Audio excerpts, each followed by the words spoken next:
arkadaşlar ya. Bugün sizlere yeni bir resim çizeceğim ya. Bugünkü çizeceğimiz resimde arkadaşlar ya bir balerin çizeceğiz ya. Hemen size isterseniz balerinimizi göstereyim arkadaşlar ya. Şöyle ya. Hemen başlayalım arkadaşlar ya. Öncelikle arkadaşlar ya. Pardon arkadaşlar ya. Adım adım ilerleyeceğiz ya. Şunları çekelim kenara.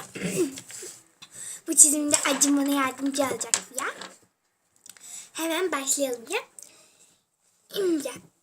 Öncelikle kafamıza çizeceğiz ya. Ya. Sonra bir iki de boyunumuzu çizeriz ya. Sonra bir şeyli ya. Sonra arkadaşlar ya. Şöyle kolları çizeriz ya. Kollarını bir kaldırmıştır ya. Sonra arkadaşlar ya. Pardon bir böyle şeyleri vardır ya.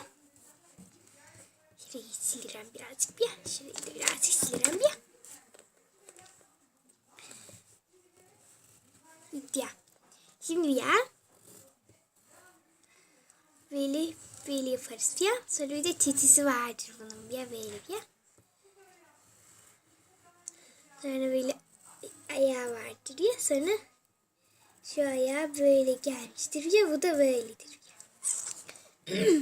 Böyledir ya. Şimdi ikinci adımımıza geçeceğiz ya. Evet arkadaşlar ya. Şimdi ikinci bölümümüzde ya. Şöyleydi ya. Şöyle iki tane kol çizer ya. Sonra bir şuraya bir şey çizer ya. Onu anlamadım ya. Şu uçlarını sildirem ya. Acım bana yardımcı olur ya. Oradan arkadaşlar ya.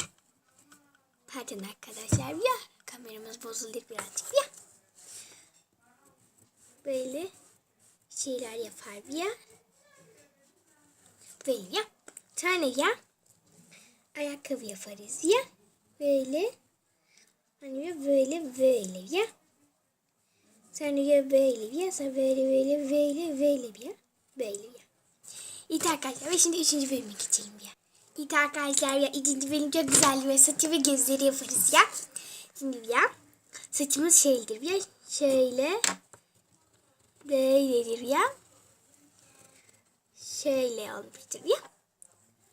Sonra ya burada böyle bir şey vardır ya.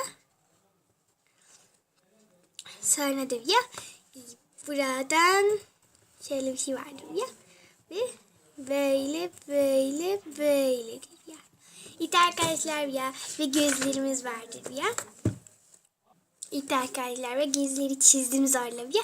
Yine ağzımızı çizerim ya. Çizdim ya çok güzel gelir ya.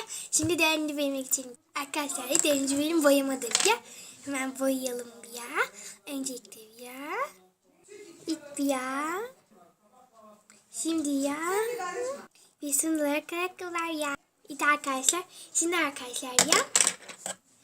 Bu pembe boyamızla ya. İyi arkadaşlar. Bir son olarak ya. Saç ya. Bitti arkadaşlar ya. Şimdi ismimizi yazıp imzamızı atalım diye.